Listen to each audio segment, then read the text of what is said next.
विश्ववेदाः स्वस्ति नस्तः। नहीं स्वामी जी महाराज, मेरी बात मान लो। इसके लिए अंग्रेजों के खिलाफ जो लोग काम कर रहे थे, मूर्ति पूजा करने वाला पंडित सत्याप्रकाश में तो आपने मुंबई के पूर्व पुलिस कमिश्नर और पूर्व केंद्रीय मंत्री व बागपत के पूर्व सांसद डॉक्टर सत्यपाल ने कहा कि पिछले 5000 वर्षों में महर्षि दयानंद सरस्वती जैसा वेदों का ज्ञाता राष्ट्रवादी ब्रह्मचारी विद्वान नहीं हुआ है। वे आज कुरुक्षेत्र के ब्रह्मसरोवर के योग भवन के प्रांगण में 12 दिवसीय चतुर्वेद महायज्ञ के 8वें दिन यज्ञ में आहुति डालने के बाद उपस्थित लोगों को संबोधित कर रहे थे। उन्होंने कहा कि कुछ लोग अज्ञानता के चलते बोल देते हैं कि आर्य भारत से आए हैं। महर्षि दयानंद सरस्वती ने सबसे पहले कहा था कि आर्य भारत के मूल निवासी हैं। इसका सबसे बड़ा प्रमाण ये है कि हमारे देश का नाम आर्यव्रत भी रहा है। पूर्व केंद्रीय मंत्री ने कहा कि यदि भारत को विश्व गुरु बनाना है तो महर्षि दयानंद सरस्वती के दिखाए रास्ते वेदों की ओर लौटना होगा। हमें सभी को संगठित होकर देश में ऐसा समय लाना है कि हमारे प्रधानमंत्री मंत्री वेदों को हाथों में उठाकर शपथ ग्रहण करें। जो व्यक्ति वेद नहीं पढ़ सकता है वह कम से कम सत्यार्थ प्रकाश जरूर पढ़े। उन्होंने कहा कि पंडित मदन मोहन मालवीय ने हरिद्वार की हर की पौड़ी पर लोगों को जगाने के लिए सत्यार्थ प्रकाश बांटे थे और आह्वान किया था कि यदि देश को बचाना है और बच्चों को संस्कारवान बनाना है और परिवारों को संगठित रखना है तो सत्यार्थ प्रकाश पढ़ें और पढ़ाएं। मालवीय जी के चाहने वाले उनसे कहा करते थे कि आपके चले जाने के बाद हमारा क्या होगा, तो मालवीय जी अपने तकिए के नीचे से सत्यार्थ प्रकाश उठाकर कहते थे कि मेरे बाद तुम्हारा ये सत्यार्थ प्रकाश रक्षक बनेगा। इसे पढ़ें और पढ़ाएं और सोए हुए भारत को जगाएं। उन्होंने कहा कि जब आर्य समाज दौड़ता है तो हिंदू समाज चलता है, जब आर्य समाज चलता है तो हिंदू समाज सो जाता है और हिंदू समाज का सबसे बड़ा प्रहरी आर्य समाज है। उन्होंने कहा कि दुनिया की सबसे बड़ी बच्चों की संस्कारवान वर्कशॉप आर्य समाज है। मुझे बड़ी खुशी हुई कि जिस धरती पर योगीराज भगवान श्री कृष्ण ने गीता का उपदेश दिया था, उसी पावन धरा पर स्वामी संपूर्णानंद सरस्वती ने चारों वेदों का यज्ञ आयोजित कर पूरी दुनिया में महर्षि दयानंद सरस्वती के विचारों, वेदों के चिंतन को उन तक पहुंचाने का काम किया है। आपको बता दें कि स्वामी संपूर्णानंद के अनुसार कल यानी रविवार सुबह 10 बजे योग गुरु स्वामी रामदेव और पतंजलि योग पीठ के अध्यक्ष आचार्य बालकृष्ण भी यज्ञ में पहुंचकर आहुति डालेंगे। इस अवसर पर स्वामी संपूर्णानंद ने सभी अतिथियों का गायत्री पट्टिकाओं के साथ सम्मान किया। इस अवसर पर पेहोवा के SDM, Zila Parishad vice chairman Dharampal Chaudhary DP, Narendra Arya, Ramesh Arya, Dadupur Rohit Arya, Acharya Sandipan, Acharya Pradeep सहित भारी संख्या में लोग मौजूद थे। के अंदर जो इसके लिए अंग्रेजों के खिलाफ जो लोग काम कर रहे थे, इसमें सबसे बड़ी भूमिका अगर किसी की तो आर्य समाज की। ये सब महर्षि दयानंद के शिष्य आर्य समाज को मानने वाले लोग, वो महर्षि दयानंद है। उस समय का जो वायसराय थे लॉर्ड नॉर्थब्रुक, कलकत्ता में गए हुए थे स्वामी जी।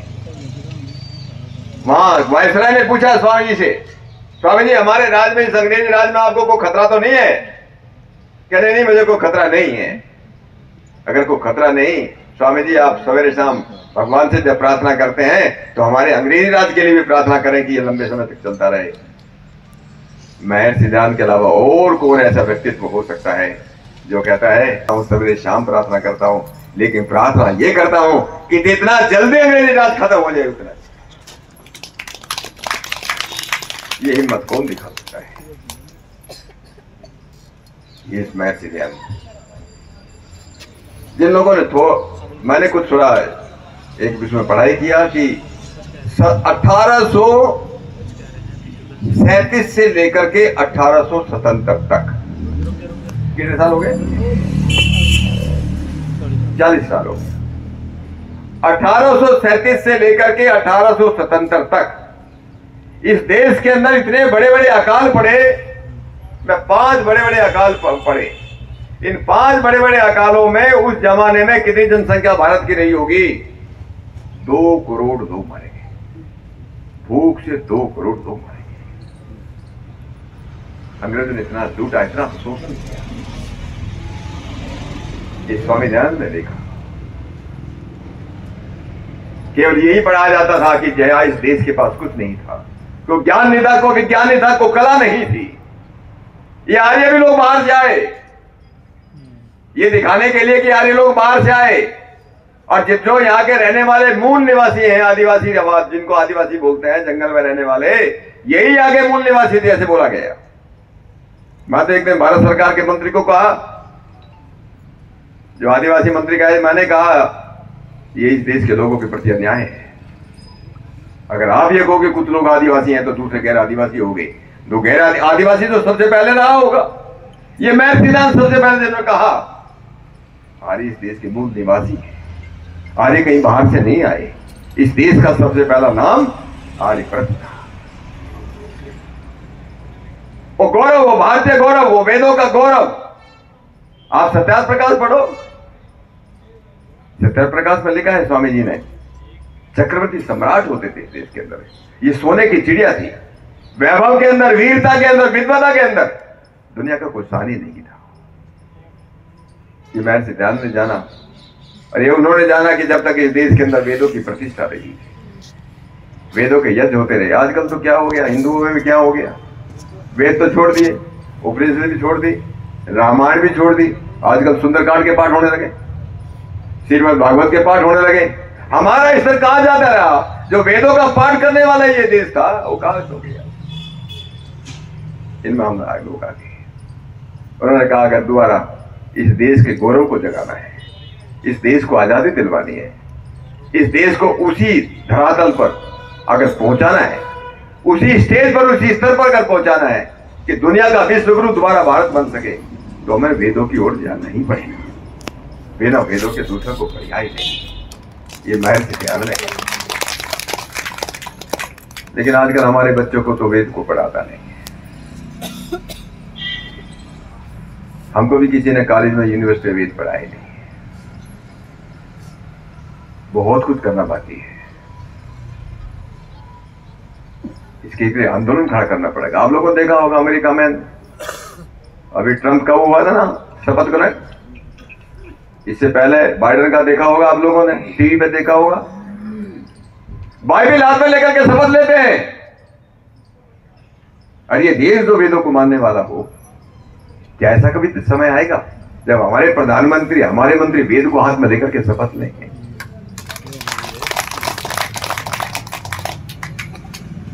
तो अगर अपने बच्चों को अच्छा बनाना है,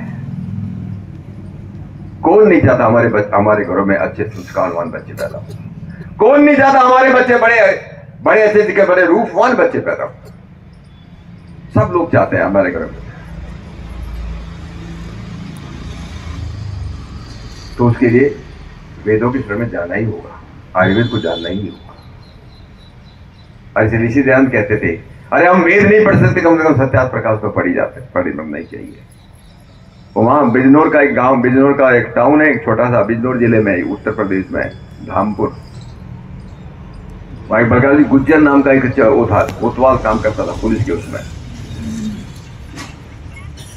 और रोजाना जो कश्ती लगाता था, रात को कश्ती लगाता था, वो कहता था कि अरे 5000 साल से सोने वालों अब तो जागो, 5000 साल से सोने वालों अब तो जागो। तो लोग बड़े आश्चर्य से पूछते थे, अरे ऐसा क्यों बोलते हो 5000 साल से सोने वाले हो? तो कहते थे अगर ये उत्तर जानना हो कि मैं क्या ऐसा क्यों बोल रहा हूं, इसके लिए सत्यार्थ प्रकाश पढ़ो।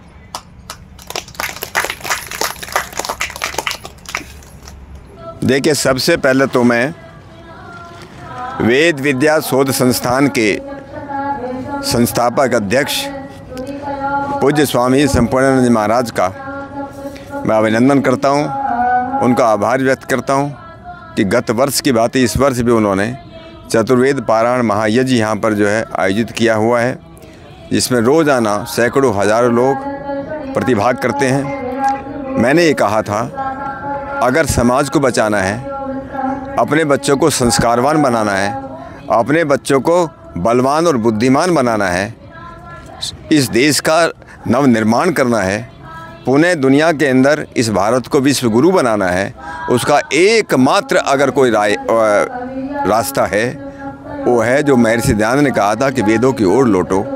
वेद केवल हिंदुओं के ग्रंथ नहीं हैं, वेद सारी मानवता के लिए हैं, सबकी उन्नति की, सबकी प्रगति के लिए है। और जन्म से लेकर के मृत्यु पर्यंत जीवन की ऐसी कोई विधा नहीं जिसमें वेदों में उनके बारे में कोई उपदेश नहीं किया गया हो। वेद ज्ञान और विज्ञान के ग्रंथ हैं, ये केवल मात्र पूजा पाठ के ग्रंथ नहीं हैं। इनका अगर हमको सही इनकी व्याख्या देखना है, इनका सही भाष्य देखना है, तो महर्षि दयानंद प्रतिपादित जो रास्ता है या उनके द्वारा जो लिखी हुई जो ऋग्वेद आदि भाष्य भूमिका पुस्तक आदि हैं, उस रास्ते पर चल कर के हम वेदों के रहस्य को जान सकते हैं। आज दुनिया के अंदर बहुत देशों के अंदर, जर्मनी में, यूरोप के अंदर, इंग्लैंड के अंदर, अमेरिका में हमारे बहुत से जो हमारे ग्रंथ हैं, जो हमारे जो मैन्युस्क्रिप्ट हैं, हस्तलिखित ग्रंथ हैं, शास्त्र हैं, उन पर बहुत रिसर्च हो रही, काम कर रहे हैं। आज ज़रूरत इस बात की है कि हमारे देश के अंदर भी जो लगभग 1 करोड़ से ज़्यादा ऐसे हस्तलिखित ग्रंथ संस्कृत में लिखे हुए मिलते हैं, अलग अलग विधाओं पर, अलग अलग विद्याओं पर, उन पर भी काम करने की ज़रूरत है। और पुनः जो हमारे इस देश के यशस्वी प्रधानमंत्री मोदी जी का संकल्प है कि 2047 तक इस देश को आत्मनिर्भर बनाना है, पूर्ण रूप से विकसित बनाना है और इसको पुनः विश्वगुरु बनाना है। उसका एकमात्र रास्ता जो है वो वेदों के प्रचार और प्रसार से होकर के ही निकलता है।